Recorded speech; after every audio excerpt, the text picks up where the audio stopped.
Chapter 19. The Call of the Kai. The void of deep space was not silent. To a mortal, it was an empty vacuum, but to the heightened senses of a god of destruction, the area just beyond the Kuiper belt hummed with a terrifying mechanical static. The three judges hung in the blackness like monolithic statues carved from obsidian and starlight. Their massive armor plates shifted with clockwork precision, the white energy of the multiversal core leaking from the joints of their suits. The central judge held its spear aloft, its single colossal eye locked onto a tiny, approaching speck of silver and orange light. Crack! Goku materialized a few hundred miles out, his boots planting firmly against the invisible fabric of space. The sudden absence of atmosphere didn't bother him. The divine aura of a destroyer sustained him, wrapping his body in a thin, crackling film of violet and translucent blue. He took a slow, deep breath, feeling the phantom ache of the jagged scar slicing across his face. Man, you guys really don't like to give a guy a break, do you? Goku muttered, his voice transmitting through the psychic wavelength of his divine energy. He cracked his knuckles, a sharp, crisp sound that rippled through the vacuum. 24 hours means 24 hours where I come from. But I guess cosmic bureaucrats don't care much about schedule changes. The judges did not answer with words. The central judge lowered its spear, pointing the jagged tip directly at Goku's chest. Threat registered. God of Destruction Kakarot. Status: rebellious anomaly. Remedy: immediate atomization. A beam of pure, blinding white light. The raw, unfiltered conceptual energy used to rewrite entire timelines, erupted from the tip of the spear. It didn't travel through space. It simply existed where Goku was standing. Not today, Goku yelled. He didn't try to block it with Hakai. Instead, his body reacted on pure instinct. The silver sheen of Ultra Instinct flared around his hair and his body, blurred, twisting through the white light like a falling leaf navigating a storm. The beam grazed his shoulder, instantly vaporizing a chunk of his orange GI and leaving a sizzling, white-hot burn on his skin. Goku winced, tumbling backward through the void before stabilizing himself. Damn, that stuff is heavy. It's like fighting the Grand Priest pressure all over again. If I take a direct hit from that, even my Hakai won't have anything left to erase. He looked back over his shoulder toward Earth. The planet was a beautiful, fragile marble of blue and green, the glowing lines of the newly fused timelines pulsing beneath its surface like veins. He had stabilized the zipper, but if the judges fought him here, the collateral damage alone would shatter the solar system. He needed more power. Not just raw strength, but the kind of energy that could match the ancient, foundational weight of the multiversal core. Goku closed his single healthy eye, raising 2 fingers to his forehead. He tuned out the roaring energy of the judges, filtering his senses through the vast, overlapping dimensions of Universe 18. He bypassed the Watchtower, bypassed the divine realm of New Genesis, and reached deeper into the spiritual underworld. King Kai, are you there? Goku's voice echoed mentally. Millions of light years away, in a pocket dimension that shouldn't have survived the reality collision, a heavy-set deity with antennae nearly dropped his brick phone. Gee Goku! King Kai screamed, his voice cracking with pure panic. Are you crazy? I can see what's happening from here. The heavens are literally falling apart, and you're playing cosmic bait with the automated shears of creation. Sorry about that. King Kai, Goku sent back a sheepish mental grin forming. But I need a favor. A big one. Remember the spirit bomb? The spirit bomb? King Kai's antennae shook violently. Goku, you're a god of destruction now. The spirit bomb requires pure, uncorrupted life energy. The moment you touch that power with a heart filled with Hakai, it'll detonate right in your face. Then I won't use my heart, Goku replied, his tone suddenly dropping into that deep, serious resonance that silenced the older deity. I'll use theirs. This universe is a mess of different worlds right now. New Earth, Genosha, Themyscira, they all want to live. I need you to act as the antenna. King Kai, connect me to everyone. King Kai threw his hands in the air, his face pale. I'm going to regret this. I am definitely going to regret this. Fine, but you better not miss Kakarot. Chapter 20, The Unified Spirit. Back in the void, the two flanking judges moved with terrifying synchronization. They raised their heavy shields, slamming them together. A wave of localized gravity rippled outward, flattening the space around Goku and pinning his limbs as if he were trapped in amber. The central judge brought its spear down for a final, crushing strike. Goku couldn't move his arms, but his eyes snapped open, burning with a fierce, defiant light. He threw his head back, his voice echoing across the telepathic channels of every hero, mutant, and human on the planet below. Everyone, raise your hands. On the watchtower, Tony Stark froze, his hand hovering over console. Is that Goku? In my head. Do it, Stark. Superman shouted, already standing on the observation deck, his arms raised high toward the glass. His Kryptonian cells hummed as a stream of pure, golden solar energy began to bleed from his palms, rocketing through the ceiling and into the sky. On the fused island of Genoshithamiskara, Jean Grey looked up at the darkening sky. She raised both hands, her eyes flashing bright gold. Beside her, Magneto groaned, his face tight with exertion as he raised his palms, throwing the entire kinetic and magnetic resonance of the island's iron core into the upper atmosphere.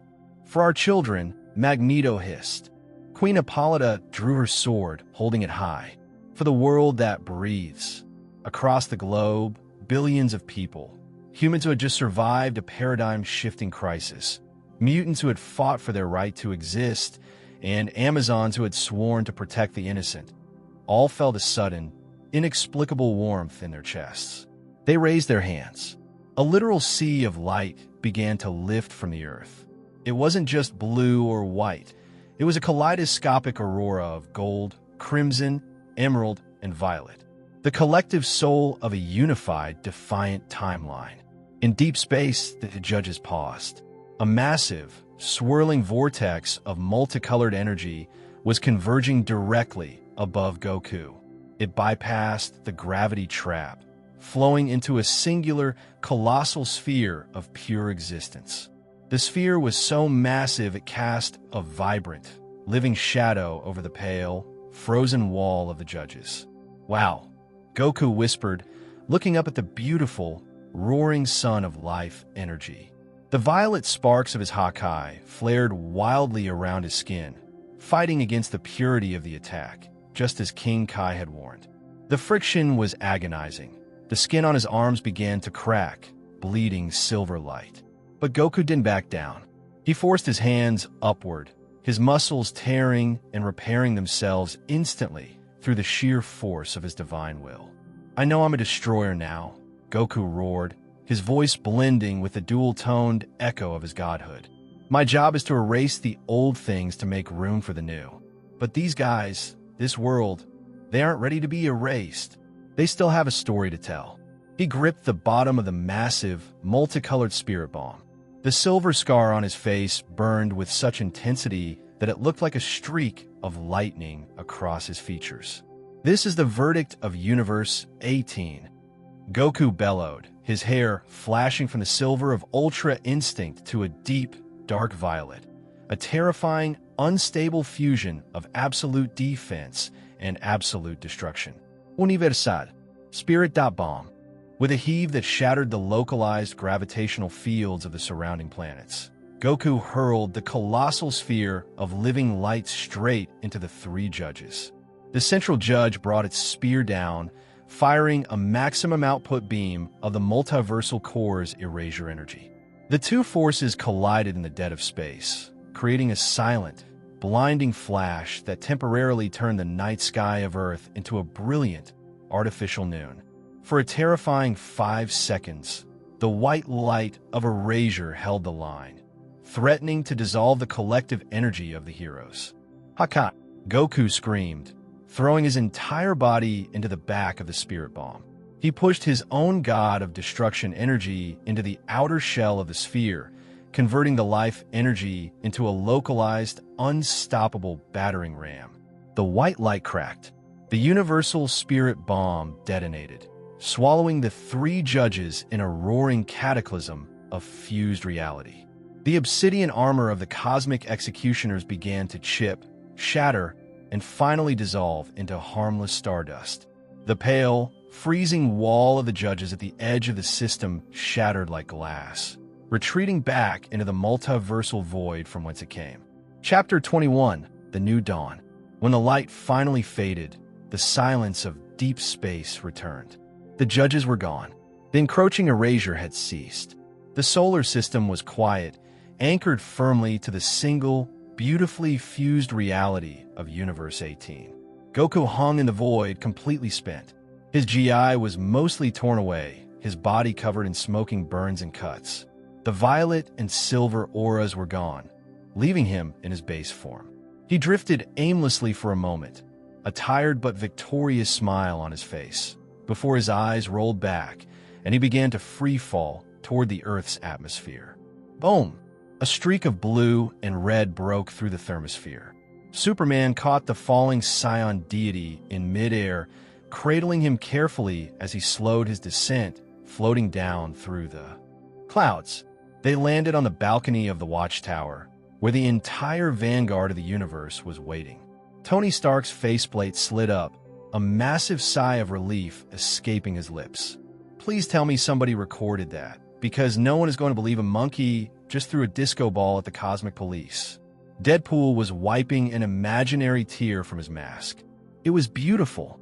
The themes of unity, the blatant disregard for copyright infringement. It's a masterpiece. Superman gently laid Goku down against a support pillar. Diana and Jean Grey immediately rushed to his side. Diana knelt, placing a hand on his chest, her eyes bright with a mixture of awe and relief. "You did it, Kakarot," Diana whispered.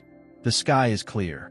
Goku opened his single healthy eye, coughing slightly as a few stray violet sparks escaped his lips.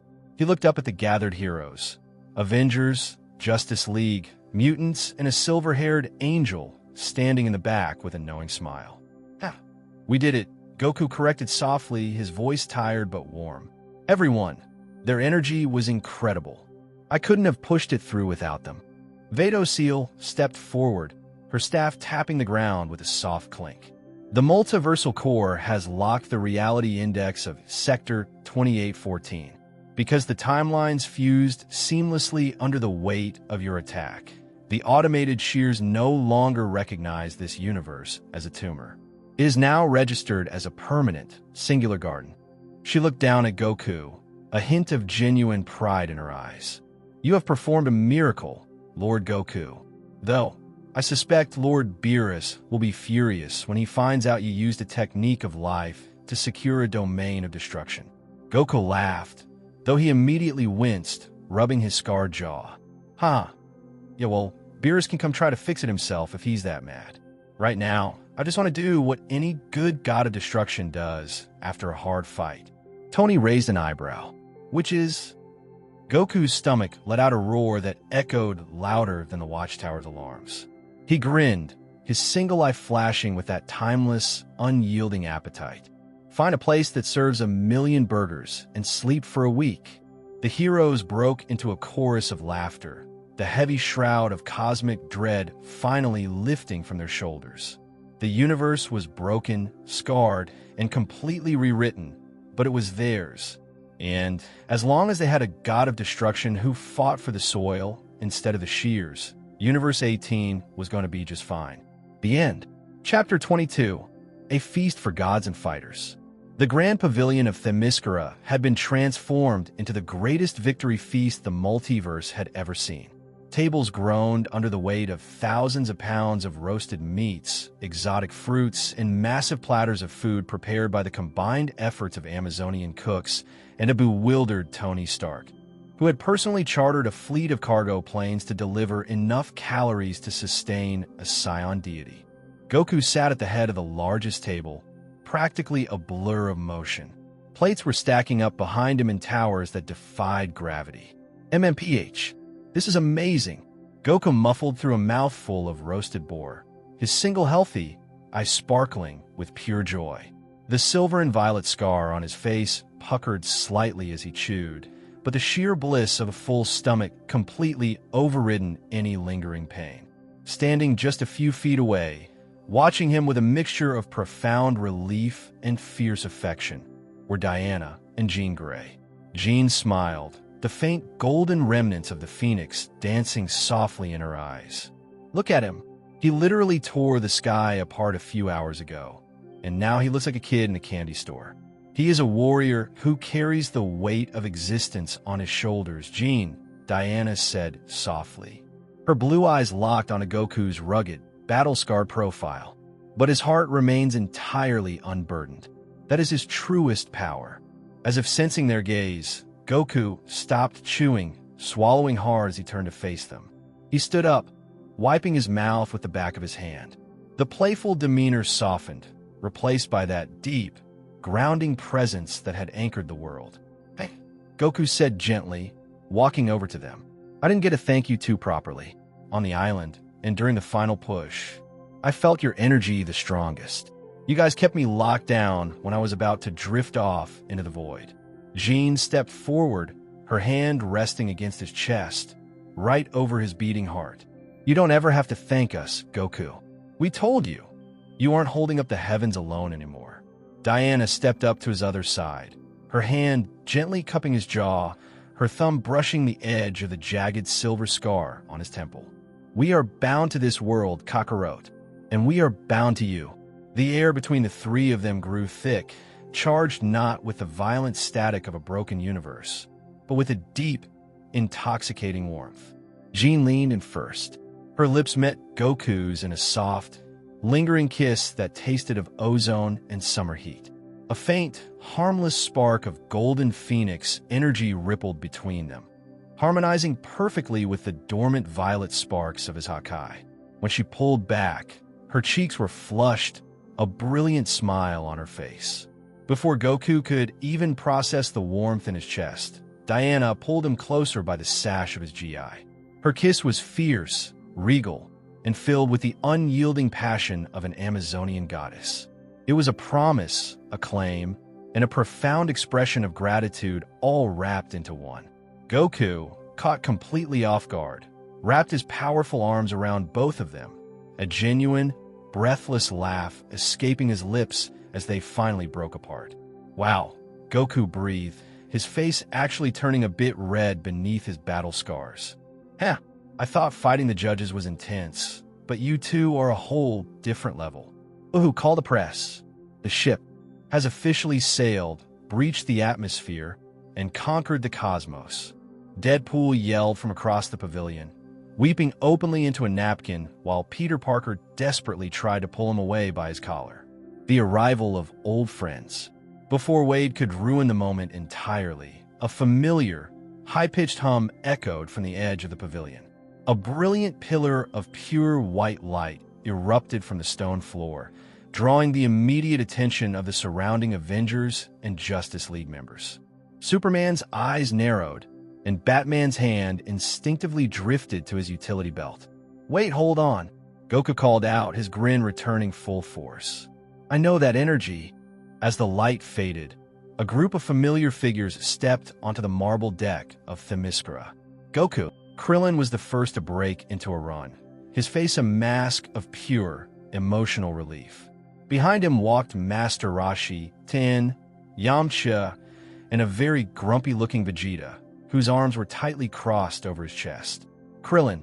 Goku laughed, dropping to one knee as his best friend practically tackled him into a massive hug. You absolute idiot, Krillin cried, punching Goku lightly in the shoulder. We thought you were gone for good when Universe 18 fractured. Then we felt this insane Hakai energy exploding across the dimensional borders, and I told the guys, yep, that's Goku. He's making a mess somewhere else. Sorry about that, Goku said, rubbing the back of his head as he stood up, greeting Yamcha and Tin with a firm handshake. Things got a little complicated over here, but we fixed it. Master Roshi walked up, his cane tapping against the marble. He looked up at Goku, his eyes lingering on the heavy silver and purple scar and the ominous destroyer sash. A proud, solemn smile touched the old master's face. You've grown far beyond the path of a martial artist, my boy. You truly look like a god now. But I'm glad to see your spirit hasn't changed. Goku softened, bowing respectfully to his old teacher. Thanks, Master Roshi. Vegeta stepped forward then, his dark eyes locking onto Goku's single healthy eye. He took in the scar, the lingering aura of Ultra Instinct, and a newly fused reality pulsing beneath their feet. Oomph. A god of destruction who uses a mortal spirit bomb to do his job. Vegeta sneered, though the subtle smirk on his face betrayed his true feelings. Trust you to completely bastardize the divine mantle, Kakarot. But I suppose you managed to keep yourself alive. For now. Haha, good to see you too, Vegeta. Goku grinned, the Grand Priest's verdict. Suddenly, the joyous noise of the pavilion died. It didn't drop to a normal silence. It was that absolute, mathematical pause again. The wind stopped. The flames on the torches froze in mid-flicker. The ambient gravity vanished, leaving everyone completely detached from their bodies. From a crack in the fabric of the air, the Grand Priest stepped out. The short, blue-skinned figure floated an inch above the marble floor, his hands casually clasped behind his back, his violet eyes radiating an ancient, infinite calm. The original Z fighters instantly fell to their knees, their faces pale. Vegeta's jaw tightened as he forced himself into a deep bow. Seal, who had been quietly enjoying a glass of Amazonian wine, immediately straightened and bowed horizontally with her staff. The heroes of Earth, Superman, Batman, Thor, and Iron Man, stood tense, recognizing the entity that held the power of absolute deletion. The Grand Priest did not look at any of them. He floated directly up to Goku, stopping just a foot away. His calm gaze drifted over Goku's torn GI, the fresh burns from the core energy, and finally, the faint golden and crimson remnants of Jean and Diana's lip marks on his cheeks. A tiny, amused smile played on the Grand Priest's lips. To witness a destroyer utilize the foundational energy of the very mortals he is meant to prune, it is a logical contradiction, the Grand Priest said, his melodic voice echoing in everyone's minds. By all accounts of the ancient laws, your methods are absurd, son Goku. Goku didn't bow. He simply looked down at the Supreme Angel, a sheepish but defiant smile on his face. Hey, Grand Priest. The rules said I had to stabilize the garden without destroying the soil. The soil wanted to help. The Grand Priest closed his eyes and let out a soft, pleased hum. Indeed, the multiversal core has finalized its calculations. Universe 18 is no longer a localized error. By forcing these colliding timelines to fuse through the shared will of their inhabitants, you have birthed a completely unique, stable reality index. The Grand Priest opened his eyes, looking directly into Goku's single black eye. You have done what no other god of destruction in history has ever achieved, Kakarot. You did not just govern your universe, you earned its right to exist. Congratulations. The words echoed like a divine decree across the entire solar system. To receive explicit, direct praise from the Grand Priest was an honor completely unprecedented in the history of the cosmos. Thanks, Goku said, grinning brightly. But I had a lot of help. The Grand Priest turned his gaze toward Diana and Jean, then to the original Z fighters, and finally to the League and the Avengers. A garden is only as vibrant as the hands that tend to it. See to it that this new reality remains stable, God of destruction. The shears of creation are patient, but they do not forget. With a subtle flick of his wrist, the absolute dampening field dissolved. The wind rushed back, the torches flickered to life, and the warmth of the feast returned in a sudden, vibrant rush. The Grand Priest stepped backward into the dimensional crack, vanishing into the higher realms as quickly as he had arrived. For a moment, no one spoke. Then, Tony Stark let out a long, shaky breath, leaning against a pillar. Okay, the floating toddler god officially gave us a passing. Great. Can we please go back to eating now? Yeah. Goku cheered, slamming his fists on the table. More meat. Come on, guys, let's celebrate. As the pavilion erupted back into laughter, drinking, and stories of overlapping worlds, Goku sat down, flanked by Diana and Jean, with his oldest friend by his side. Universe 18 was no longer a tragedy waiting to happen. It was a new world, a combined frontier, and it had a god of destruction who would break the heavens themselves before he ever let it fall.